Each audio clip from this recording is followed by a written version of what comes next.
다니엘 3장은 다니엘의 생에 있었던 이야기 중에 다니엘의 친구, 세 친구가 고난을 당하는 그런 내용이죠. 읽어가면서 우리가 생각해 보겠습니다. 3장 1절 느부갓네살 왕이 금으로 신상을 만들었으니 고는 60규빗이요 광은 6규빗이라. 그것을 바벨론 도의 두라 평지에 세웠더라. 여기에 그 느부갓네살은 그 당시에 바벨론의 왕이었죠. 그 당시에 바벨론임은 사실 세계적인 제국입니다. 지금 이 바벨론은 어디냐면 이락 정도 되겠죠. 티그리스강과 유프라데스강. 지난번에 데저트 스톰이 있었던 그 유프라데스강과 티그리스강 세계의 문명 발생지죠. 메소포타미아 문명의 발생지입니다. 두 강이 이렇게 나란히 이렇게 흘러서 바다로 흘러가는데 거기가 굉장한 고대 문명이 시작되었던 지역이죠. 느부갓네살 왕이 금으로 신상을 만들었는데 높이가 69규빗이면 얼마냐 하면, 여러분 규빗이라는 거는 뭐냐면 요즘으로 말하면 미터법이나 뭐 인치법으로 이제 그런 건데, 그 당시에는 규빗이라는 걸 사용을 했는데, 한 규빗은 성인 남자의 손끝에서 여기에 이걸 뭐라고 하죠? 그 팔꿈치 여기까지와 요 길이를 말해요. 여기서 요 길이를 통상 한 45cm 정도로 계산을 하죠. 뭐 그러니까 뭐 어떤 사람들은 뭐 50cm가 될 수 있고 어떤 사람은 30cm도 될 수 있는데, 그냥 옛날이니까 정확하지 않고 이렇게 계산하니까 60규빗이면 약 한 27m나 30m 정도 되죠. 높이가 27m 내지 30m 정도 높이가 되고요. 그 다음에 그 넓이가 부피가 6규빗이니까 2m 70 내지는 3m 정도 되는 거, 밑에가 3m, 높이가 30m 정도 되는 거대한 신상을 금으로 만들었다 그러는데, 뭐 그게 그 거대한 것이 다 금덩어리는 아닐 것이고 아마 금으로 이렇게 칠했겠죠. 예. 그래서 겉으로 보기에는 뭐 이렇게 누렇게 번쩍번쩍하게, 근데 그 두라 평지에 거대한 그 신상을 세웠다는 겁니다. 이게 두라 평지라고 하면 성경에는 그 시날이라는 단어가 나오는데 시날 땅이라고도 합니다. 예, 시날 땅이라고 하는데, 본래 이 지역에 바벨탑이 있었지 않겠는가, 그렇게들 학자들이 생각하는 그런 지역이에요. 예, 그러니까 아주 성경의 역사와 굉장히 연관이 깊은 그런 지역입니다. 느부갓네살이 보내어 방백과 수령과 도백과 재판관, 재무관, 모사, 율법사 각 도의 모든 관을 자기 느부갓네살 왕이 세운 신상과 도백과 뭐 쭉쭉쭉쭉 느부갓네살이 세운 신상과 낙성 예식에 참집하여 느부갓네살 왕이 세운 신상 앞에 서니라. 그러니까 느부갓네살 왕이 모든 자기 신하들, 수없는 제국의 관리들을 다 동원을 했어요. 그래서 이 거대한 신상의 준공식에 참여를 하라게 했습니다. 그래가지고 준공식을 하는데 뭐 오케스트라가 굉장한 이렇게 음악을 연주를 했겠죠. 여기 보면 뭐 별별 악기들이 다 나오죠. 그래서 느부갓네살 왕이 자, 이 오케스트라가 연주를 할 때 모든 이 낙성식에 참여한 자들은 금신상 앞에 절을 해야 된다. 금신상 앞에 절을 하지 않으면 즉시 극렬히 타는 풀무 속에 던져 넣을 것이다. 그러니까 어떻습니까? 그 제국에, 대바벨론 제국에 모여있던 수없는 사람들이 연주를 할 때 전부 엎드려서 금신상 앞에 절을 했다는 겁니다. 자, 여기까지 우리가 좀 생각해 보겠습니다. 대제국 바벨론에 큰 신상을 세워서 모든 제국의 사람들로 하여금 그 우상 앞에 절하게 했다는 겁니다. 이것은 느부갓네살 왕의 자기 자신의 권위, 자기 자신의 그 능력, 그것을 나타내 주는 것이죠. 그런데 이제 우리가 그 역사라는 게 참 과거 역사를 우리가 살펴본다는 게 쉬운 문제는 아니지만은 이 바벨론 지역의 고대 아주 기록들이 이 바벨론과 연관된 것들이 많이 있어요. 기록들이 많이 있고 또 그 뭐 어떤 경우는 역사 자체가 신화가 되고 신화가 전설이 되고 또 그런 것들을 기록한 책들이 꽤 많이 있습니다. 왜? 고대 근동에 아주 문명이 발달된 지역이니까 거기는 쐐기 문자라든지 옛날의 고대 언어로 기록된 문학 작품들, 역사서들이 많이 존재합니다. 그리고 아까도 이야기했지만 이 지역은요, 성경의 역사와 굉장히 연관이 깊습니다. 예를 들면 창세기에 나오는 그 에덴 동산에 대한 그 현장이 이 지역과 그렇게 멀지 않은 지역이라고 또 성경은 기록을 하고 있죠. 그래서 창세기 앞부분에 나오는 인류의 역사의 현장 자체가 사실은 이 지역, 그 지역에 무대를 두고 있다고 할 수가 있습니다. 그런데 이제 그 성경에 보면 창세기 10장에 보면 이제 노아 홍수가 끝나고 노아의 세 아들이 있지 않습니까? 셈, 함, 야벳. 그런데 이제 뭐 사람들이 이야기하기를 셈은 아시아 인종, 황인종의 조상이고 함은 이렇게 흑인들의 조상이고 야벳은 백인들의 조상이다. 뭐 통상 이야기하는데 사실 그렇게 정확한 이야기는 아니에요. 그런데 이제 노아의 세 아들 가운데 함이 노아의 그 홍수가 끝나고 포도를 재배해가지고 포도주를 마시고 취해가지고 노아가 벌거벗고 그랬는데 함이 뭡니까? 아유, 저 아버지가 저렇게 부끄럽게 빨가벗어가지고 취해가지고 있다. 그랬잖아요. 그러니까 셈하고 야벳이 아버지의 벌거벗은 그 아버지를 이렇게 옷으로 덮어주었다. 나중에 이제 그 노아가 깨어가지고 함이 자기를 흉봤다는 걸 알고 함을 저주를 하죠. 근데 그 함의 두 아들이 또 기록이 돼 있어요. 그 두 아들이 이름이 뭐지요? 두 아들 이름이 그 중에 하나가 그 가나안입니다. 가나안. 그 둘째 아들인가가 가나안인데 그 가나안의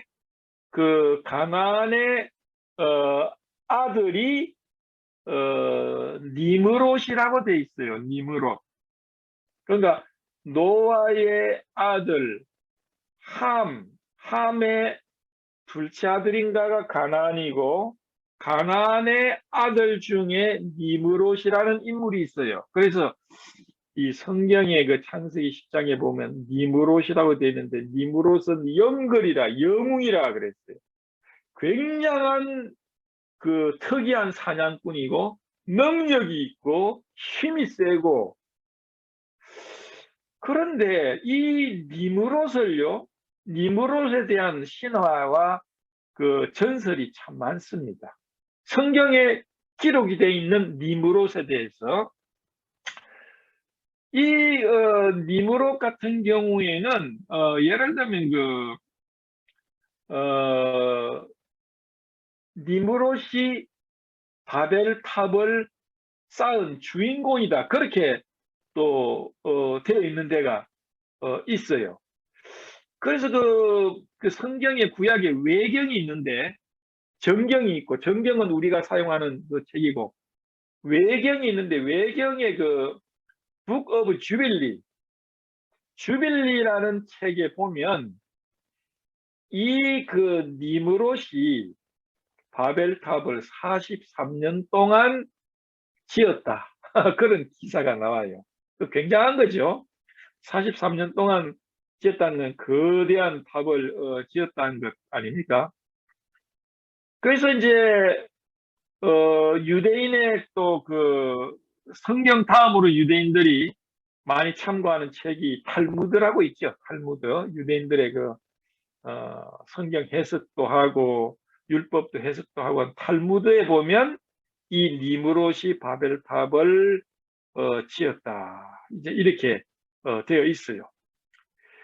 그래서 니므롯은 엄청난 영웅이고 또 힘 있는 자고 특이한 사냥꾼이었다. 뭐 실제로 사냥을 했을 수도 있고 약간의 또 다른 의미를 가지고 있는 그런 의미로도 사용되었을 것인데, 뭐 그 전설을 보면 이 니므롯의 아내가 세미라미스라는 여인이었죠. 이 세미라미스 여인인데, 이 여인이 아주 특이한 여인이라 그럽니다. 그래서 니므롯과 세미라미스 사이에 아들이 담무스라는 아들이 태어나요. 담무스라는 아들도 성경에 나옵니다. 이것이 이제 일종의 우상숭배 그의 그게 조건이 되는 것이죠. 그런데 이제 이 세미라미스가 이제 니므롯이 죽고 난 다음에 세미라미스가 자기 남편이 세력가가 죽고 나니까 이제 어떻게 해요? 그래서 세력을 잡기 위해서 자기 아들 담무스가 니므롯이 환생을 해서 담무스가 되었다, 이제 그렇게 해서 자기 아들 담무스하고 결혼을 해요.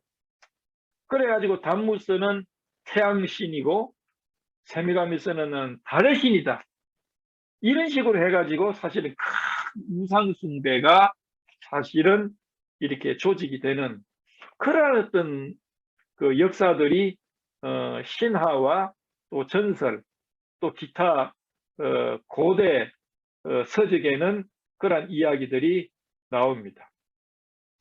그러면 여기서 우리가 볼 수 있는 것은 뭐냐? 느부갓네살 왕은 아마도 자기가 거대한 탑을 쌓아서 자기의 조상격이었던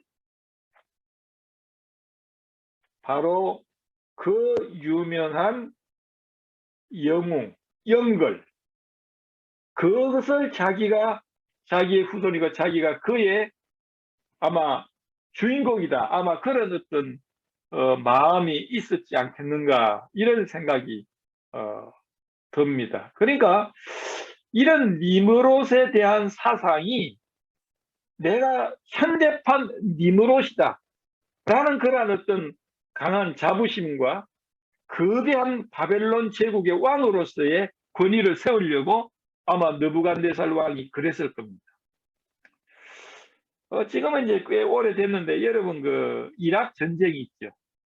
1차 이락 전쟁이 있었고 2차 이락 전쟁이 있었습니다. 1차 이락 전쟁은 아버지 부시 때 이루어졌고 2차 이락 전쟁은 부시 아들 부시가 이루었지 않습니까? 그런데 1차 전쟁 그 데저트 스톰이라고 그러죠. 이락 전쟁을 했던 그 원인이 뭡니까? 누구 때문이었어요? 이락의 지도자 누구? 여러분 기억나십니까? 사담 후세인이 반미주의자 아닙니까? 내가 말이야. 근데 이 사담 후세인이 내가 느부갓네살의 현신이다. 그렇게 주장했어요. 내가 옛날에 있었던 느부갓네살 왕과 같은 지도자가 된다. 내가 현대판 느부갓네살이다. 그러니까 지금의 이락의 티그리스 강과 유프라데스 강에 있는 이락의 사람들의 그 자부심은 우리는 대제국, 고대 대제국 바벨론의 후손이다. 이런 자부심들이 있어요. 사담 후세인은 느부갓네살은 현대판 나는 느부갓네살이고 아마 그 당시에 느부갓네살은 나는 현대판 니무롯이다. 그렇게 아마 생각을 했지 않겠는가. 그렇게 생각이 들고 자기의 권위로 온 세상을 세계 정부를 만들어서 자기 아래 두려고 했던 그런 자기의 영광과 자기의 권위의 상징인 신상을 세웠다는 겁니다. 그러면 지금으로부터 2500년, 600년 전에 있었던 이 사건을, 이 교훈을 오늘 2022년을 사는 우리에게 어떤 교훈으로 이것을 이해할 수 있을까요? 현대 우리는 이와 같은 환경 속에 혹시 있는 게 아닙니까? 여러분 어떻게 생각하세요? 현대판 신상이 혹시 있지 않을까요?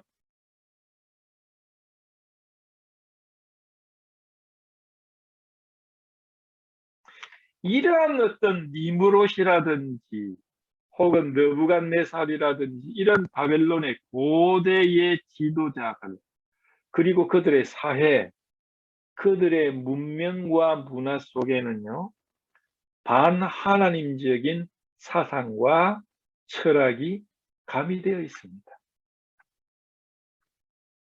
니무롯은 바벨탑을 쌓아서 뭐예요? 하나님을 섬기자 그거였습니까? 하나님과 겨루자 그랬어요. 피조물인 인간이 우리가 연합을 해서 거대한 제국을 만들어서 하나님과 겨루자. 사탄의 사상이죠. 반하나님적인 사탄의 사상입니다.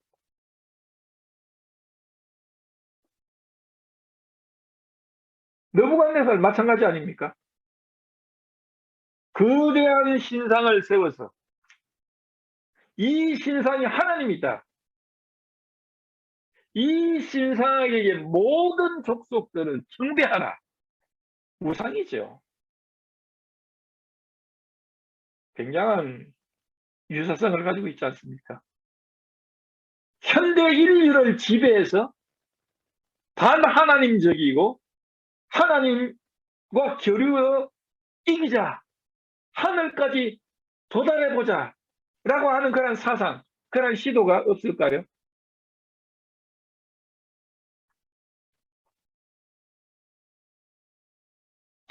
여러분 지금 우리가 살고 있는 이 현 세대에 있어서 문화, 철학 사상을 보십시오. 반하나님적인 사상 얼마나 많습니까? 그렇죠? 정치적으로 보십시오. 지금 많은 나라들이 나눠져 있고 이러지만은 성경적으로 본다면 이 세상은 종말에 거대한 한 세계 제국으로 통합이 될 것이다 라고 성경은 우리에게 암시하고 있죠. 사탄의 제국이죠. 거대한 짐승, 용, 그렇죠? 계시록에. 지금도 그 암암리의 세계 제국, 경제권을 통일을 하고 화폐를 통일을 하고 모든 경제와 정치와 교육 이것을 통합하려고 하는 시도가 지금 어둠 속에서 이루어지고 있다고 봅니다.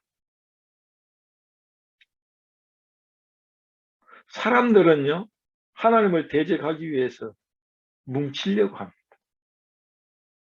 그러나 하나님은 어때요? 그 시도에 대해서 흩으셨어요. 지금 언어가 지금 거의 많이 통일이 되어가고 있죠. 요즘에는요, 뭐 동시 통역하는 그런 시스템이라든가 뭐 이런 것들 많이 동원되고 있지 않습니까?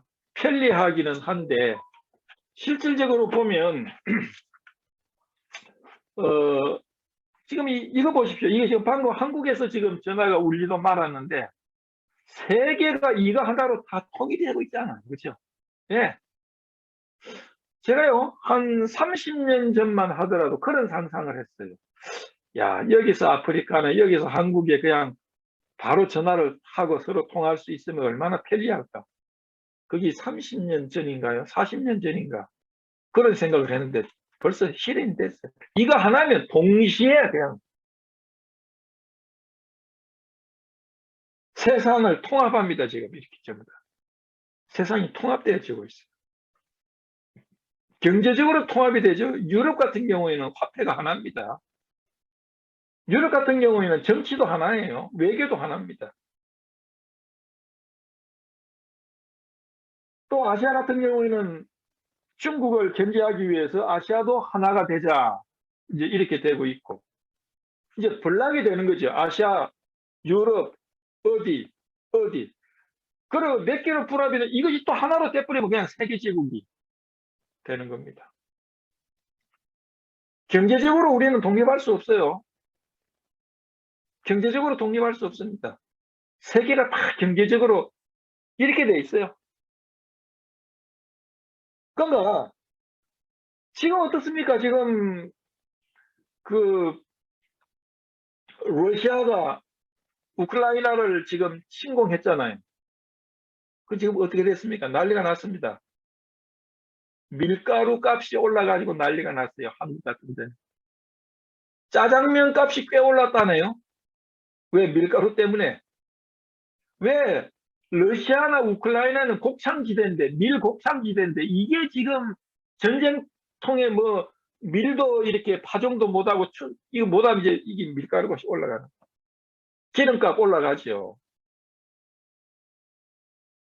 나중에는 뭐 먹고 살지 모르겠어요. 그러니까 우크라이나 전쟁이 곧 지금 나의 밥상에 영향을 주는 겁니다. 밥상에 영향을 주는 거예요. 경제적으로 통합이 돼요. 교육적으로 통합이 됩니다.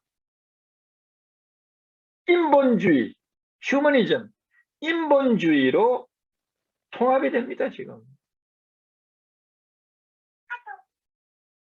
그 다음에 뭐예요? 문화적으로 통합이 됩니다. 그러니까 과거에는 각 나라의 문화가 있었잖아요. 지금은 한국의 BTS가 세계를 다 지배합니다.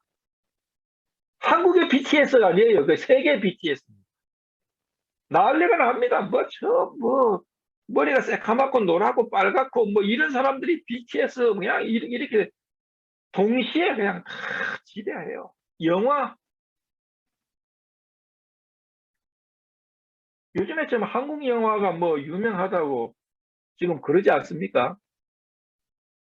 그래서 하도 유명하다고 그래서 저도 봤어요. 그거 재미있어. 예. 그게 세계를 지배합니다. 동시에 지배해요. 그게 모르면 이거는 시대 뒤떨어진 거야. 얼마 전에 2주 전인가요? 1주 전인가요? 라스베가스에 BTS가 와가지고 라스베가스가 뒤집어졌어요. 그런 적이 없었대.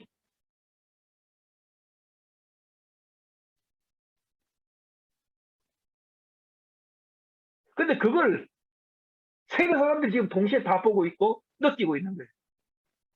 문화적으로 세계가 통일이 됩니다. 지금.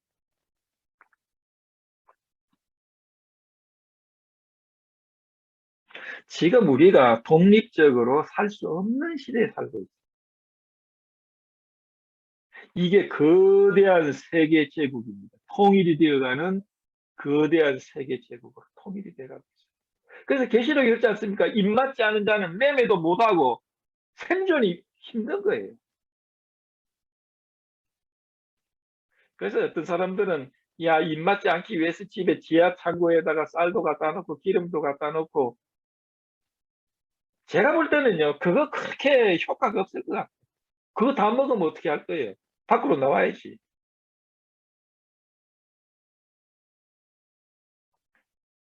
산속에 들어가가지고 아무도 없는 데서 그냥 오두막 지고 산다. 인공위성에서 다 쳐다보고 있어요, 그거.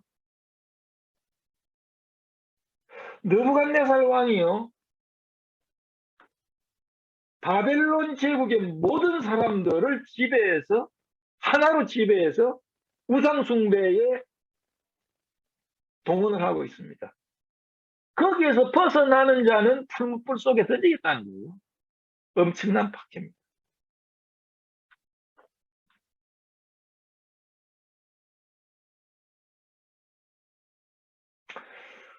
세계는 하나 되어지고 있고, 또 세계는 통합되어지고 있다는 거죠. 세계 통합, 세계 정부에 속하지 않을 때는 생존할 수가 없을 만큼 그런 험악한 세상이 되어가고 있는 것 아닙니까, 지금? 그래서 우리는, 야, 요즘에 참 편리해. 교통도 편리하고, 통신도 편리하고, 인터넷 얼마나 편리해. 편리한 거는 좋지요. 그러나 그것이 뭐예요?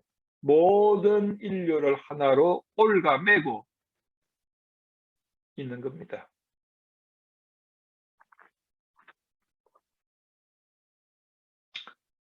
거대한 신상을 세웠어요. 모든 사람이 오케스트라가 쫙 연주를 함에 따라서 모든 사람이 거기에 굴복하고 절을 하고 경배를 해야 됩니다. 일사불란하게. 이 느부갓네살 속에 역사하는 영이 있겠죠. 과거에 바벨론을 세웠던 니무롯의 역사했던 그 영이 반하나님적이고 세상 임금, 공중의 권세 잡은 세상 임금이 하나님의 뜻과 하나님의 놀라운 경륜을 이루기 위해서 창조한 인간을 타락시키고 그 인간으로 하여금 하나님을 대적하게 하고 거대하게 모아서 하나님을 반항하게 하는 거대한 조직이지. 여러분, 요즘에 문화 자체를 보십시오. 가정을 파괴하죠. 한 남자와 한 여자로서 한 가정을 이루고 남편과 아내로서 이거 지금 무너졌습니다. 과거에요, 제가 미국 올 때만 해도 비행기 속에요, 뭐 저에 대해서 좀 쓰면 남자나 여자냐 그거 할 때 섹스라고 돼 있었어요. SEX. 당신의 섹스는 뭐냐? 그러면 나는 뭐 피메일이다, 메일이다 이렇게 돼 있어요. 요즘에는 섹스라는 단어가 없어졌습니다. 뭐라고 돼 있는 줄 아세요? 젠더라고 돼 있어요. 젠더.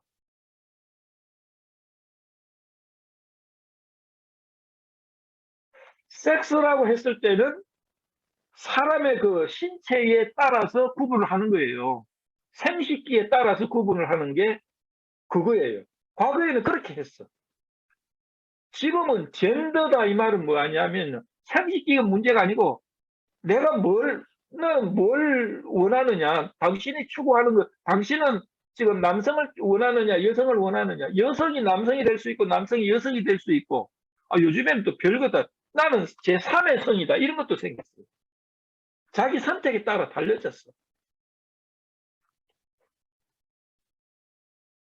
하나님의 가장 기본적인 인간의 남성과 여성으로서의 그 구조를 깨뜨려 버린 겁니다. 가정을 깨뜨린 겁니다. 남자와 남자와 결혼할 수 있어요. 텍스 그것도 공제를 받습니다. 그 사람들이 아이들 입양을 해요.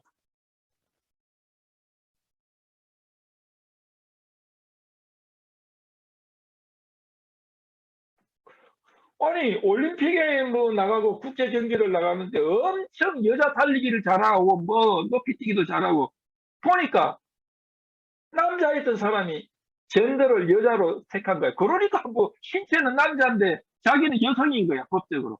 그러니까 엄청 잘 달리고 그래서 야 이거 안 됐다 이거 어떻게 해야 되냐 이것도 난리가 나는데 지금 그게 현실이에요.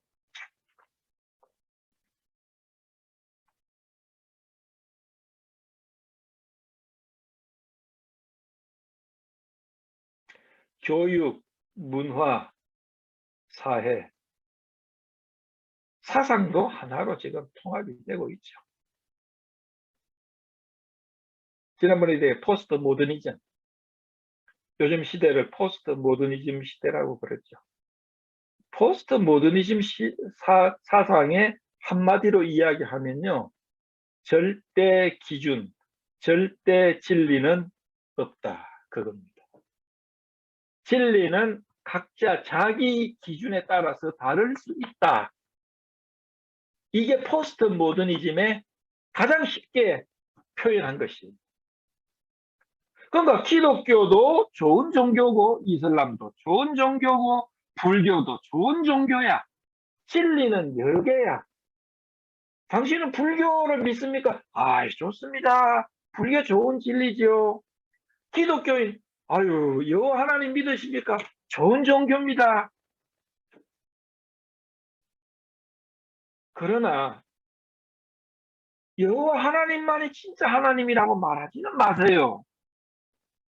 정말 당신의 종교 하나님 인정합니다.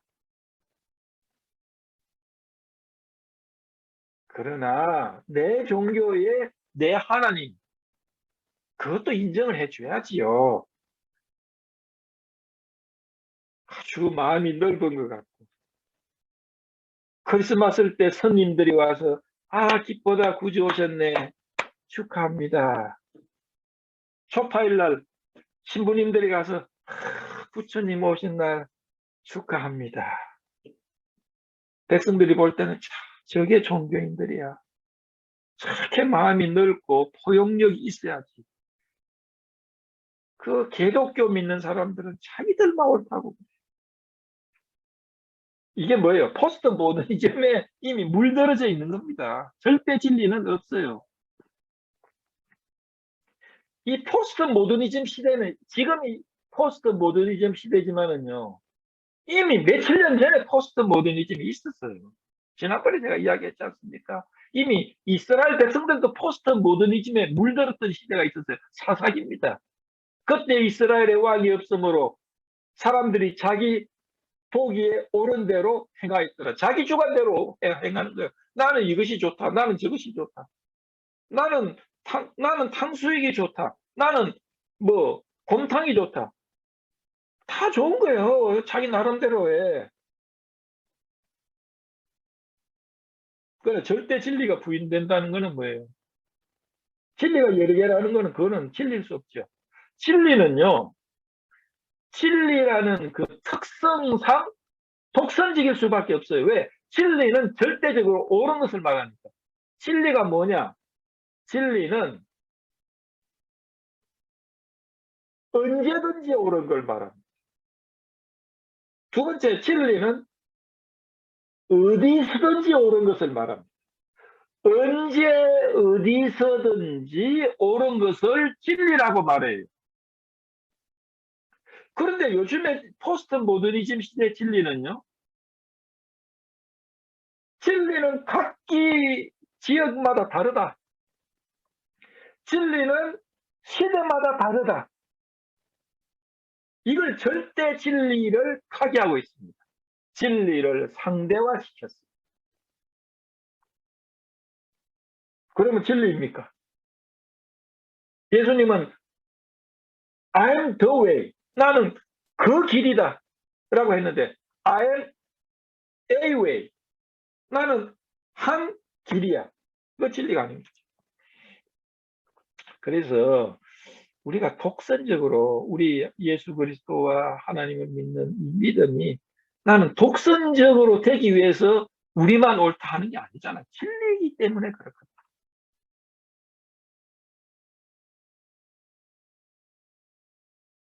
여러분, 영어에는요, true라는 단어가 truth라는 단어가 있어요.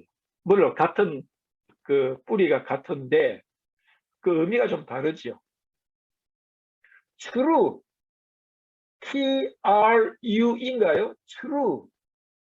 그건 무슨 뜻이죠?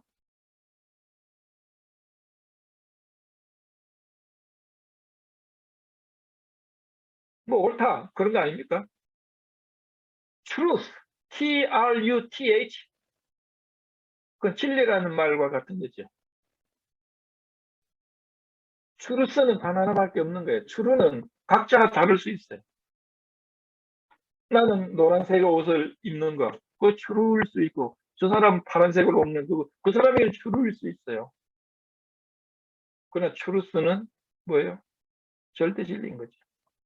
이것이 지금 파괴되고 있습니다.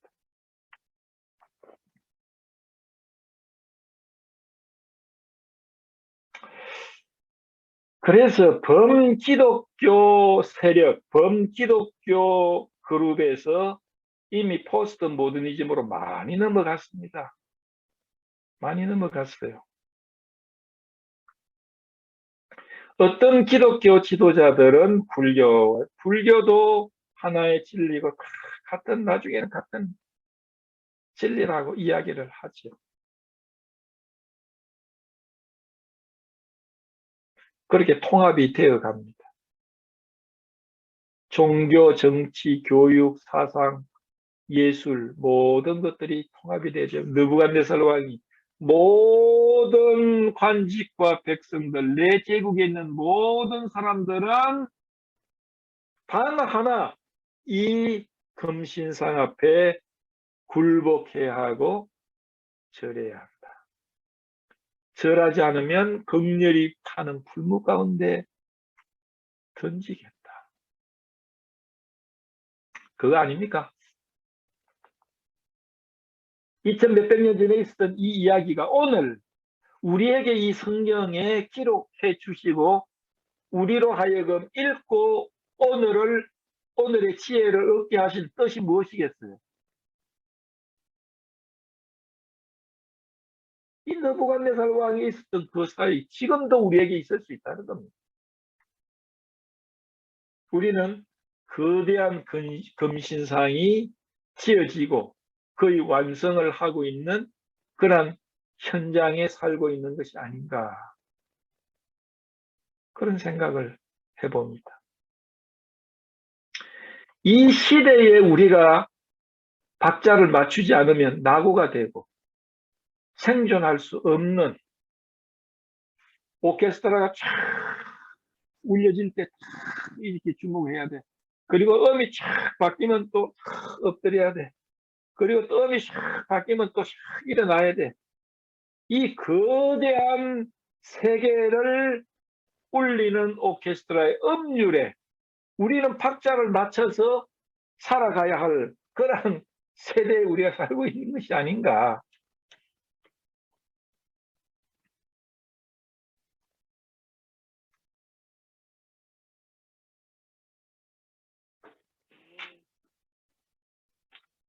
팔 절을 읽어봅시다. 그때의 어떤 갈대아 사람들이 나와 유다 사람들을 참소하니라. 그들이 느부갓네살 왕에게 고하여 가로되 왕이여 만세수를 하옵소서. 왕이여 왕이 명령을 내리사 무릇 사람마다 나팔과 피리와 수금과 사명금 양금 생황 및 모든 악기 소리를 듣거든 엎드리어 금신상하게 절할 것이라. 누구든지 엎드려 절하지 아니하는 자는 극렬히 타는 풀무 가운데 던져 넣음을 당하리라 하지 아니하셨습니까? 이제 몇 유다 사람 사드락 메삭 아벤느고는 왕이 세워 바벨론 도를 다스리게 하신 자이거늘 왕이여 이 사람들이 왕을 높이지 아니하며 왕의 신들을 섬기지 아니하며 왕이 세우신 금신상 앞에 절하지 아니하나이다. 이런 고발이 들어갔어요. 거대한 고대 바벨론 제국이 일사불란하게 금신상 앞에 절하는데 가만히 보니까 갈대아 사람이라는 거는 내가 그 바벨론 사람들이 있거든요. 뻣뻣하게 서 있는 몇 사람을 보게 된 거예요. 뻣뻣하게 서 있어. 보니까 유대인들이야. 보니까 느부갓네살 왕이 유대인들 중에서 인재들, 엘리트들을 뽑아서 훈련시키고 교육시켰던 느부갓네살 왕의 젊은 신하, 유대인 신하 중에 몇 명이 뻣뻣하게 절을 안 하고 있는 겁니다. 그렇지 않아도 저 세 사람이 똑똑하고 지혜로워가지고 자기들 희귀가 질투가 많았어요. 어떻게 하면 쟤들이 저렇게 IQ도 좋고 저렇게 왕 앞에 저렇게 뭘 지혜롭게 잘 하는가. 그러니까 우리보다 진급도 빠르고 아이디어도 좋고 질투가 났는데 기회가 온 거야. 왕이 금신상 앞에 절하고 하는데 다른 사람은 다 엎드려 절하는데 저 세 사람이 뻣뻣하게 써가지고 있는 거예요. 잘 됐다. 저놈들 오늘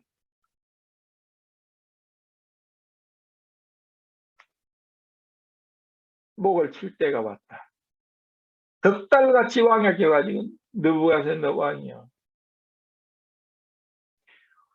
왕이 그 지엄한 명령을 어기는 자들이 있습니다. 검열이 타는 불꽃 가운데 던지겠다고 하지 않았습니까? 사드락과 메삭과 아벳느고가 왕의 명령에 불복종해서 저렇게 있습니다.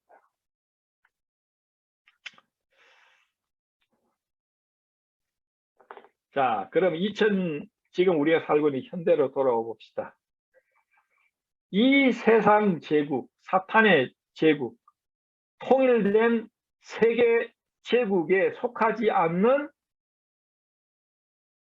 이 세 친구와 같은 사람들이 있습니까?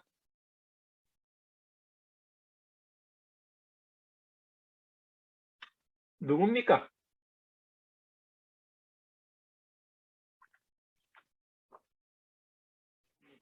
여러분들입니까?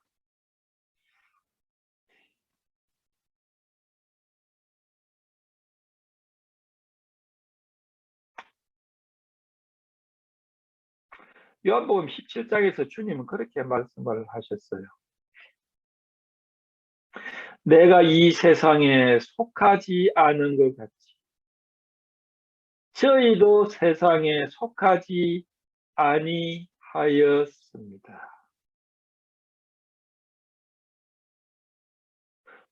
주님이 제자들에게 유언과 같은 이야기를 하시고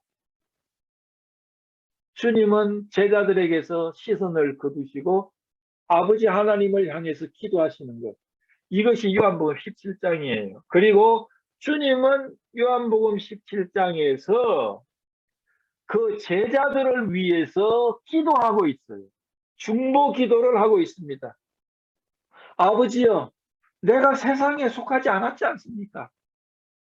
마치 저들도 세상에 속하지 않았어요. 제가 아버지께 원하는 것은 이 더럽고 위험한 세상에서 저들을 데려가시라고 기도하는 것이 아니고 저들로 하여금 이 세상에 속하지 않는 저들로 하여금 그들을 보호해 주시기를 원합니다. 이걸 우리는 요한복음 17장을 대제사장의 기도라고 그렇게 부릅니다. 요한복음 17장을 대제사장의 기도, 곧 우리의 대제사장 되시는 예수 그리스도의 기도라고 부르는 겁니다. 마치 구약시대 대제사장이 하나님 앞에 속죄일에 들어가서 제사 속죄하고 이스라엘 백성들을 위해서 중보의 기도를 하듯이 우리의 대제사장, 영원한 대제사장, 레위계통에 속하지 않은 대제사장이 우리 그리스도인들을 위해서 기도하고 내용으로 볼 수 있는 것이죠.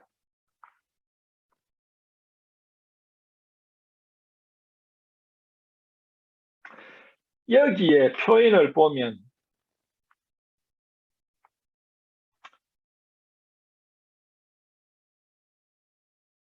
이 송사자들이 여기에 절하고 있지 않는 소수를 송사하고 있지 않습니까?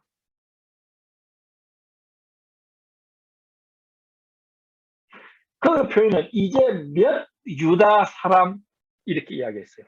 몇 유다 사람, 3명이죠. 그 당시에 3명. 소수입니다. 수백, 수천, 수만 명, 수십만 명 중에 극히 적은 무리들이 절하고 있지 않는 것 발견하고 고소했습니다. 사실 진정한 그리스도인들은요, 이 세상에서 소수입니다. 그래서 주님은 적은 무리여 두려워하지 말아라. 적은 무리여 두려워하지 말아라.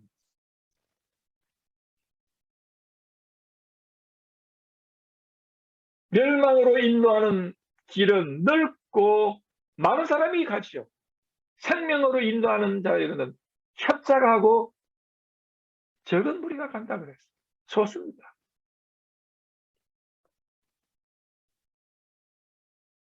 우리는 빛 대신 하나님의 백성이기 때문에 너희는 세상의 빛이라 그랬어요. 그런데 어둠이 빛을 이기지 못할 것이다. 이건 우리에 대한 약속입니다. 그러나 주님이 우리에게 아버지 하나님 앞에 기도한 것처럼 이 악한 세상에서 그들을 데려가 주세요. 그렇게 기도한 것이 아니고 그들을 보호해 주세요. 주님의 뜻은 우리가 악한 세상에서 분리되어져 가지고 악도 없고 사탄도 없고 그런데 우리를 빨리 데려가시는 것. 그것도 좋은 아이디어겠지만 주님의 뜻은 아니에요. 우리는 세상 속에 당분간 있게 될 것이다.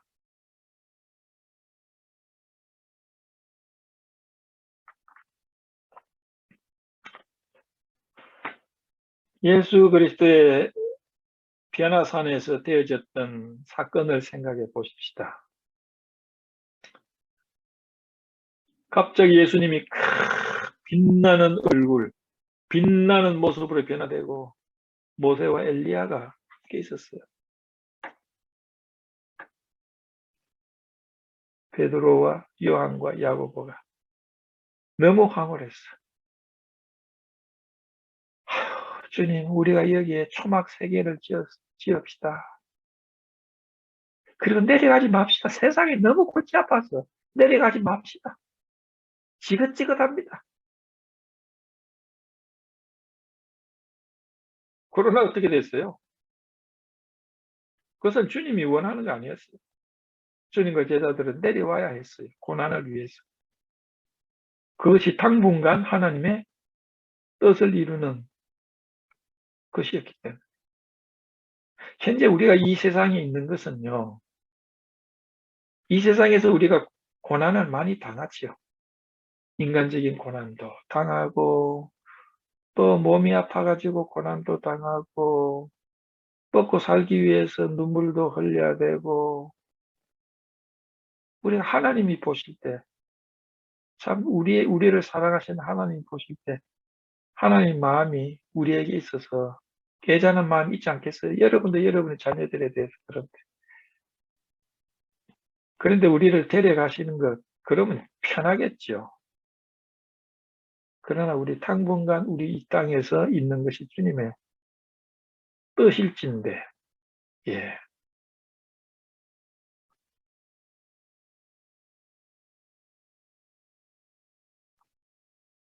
등불은요, 빛은 어둠 속에 있을 때 빛을 발하는 것이죠.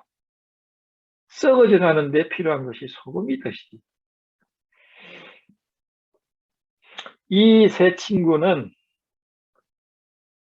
그들이 금신상 앞에 절하지 않는 것으로 인해서 올 엄청난, 피할 수 없는 엄청난 핍박과 두려움과 공포와 죽음이 그들 발 앞에 와 있다는 것을 알고 있었겠죠. 그러나 그들은 금신상 앞에 절하지 않았고 절할 수 없었습니다. 공식적으로 그들에 대한 고소가 느부갓네살 앞에 전달이 되어집니다. 어떻게 될까요? 도망할 때가 있겠습니까?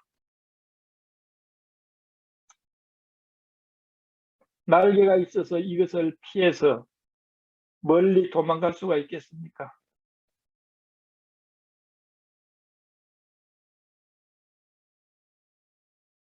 백마처럼 달려서 그들을 회피할 수가 있겠습니까? 그들은 바벨론 제국에 있는데, 제국 속에 있는데, 수많은 사람들의 시선 속에 있는데, 그들은 금신상과 하나님 사이에서 고독하게 하나님 편에 서 있었습니다. 과연 그들의 운명은 어떻게 될까요? 다음 시간에 계속하겠습니다. 기도하겠습니다. 아버지 하나님, 2000 몇백 년 전에 있었던 이 사건을 통해서 오늘 저희들에게 교훈을 주시는 그 교훈에 대해서 감사합니다. 이 말씀을 통해서 오늘 우리에게 지혜를 얻게 하시고 어떤 자고 어떤 자가 되어야 하면 어떻게 하나님을 섬겨야 할 것인가를 가르쳐 주옵소서. 우리 주 예수 그리스도 이름으로 기도하옵나이다. 아멘.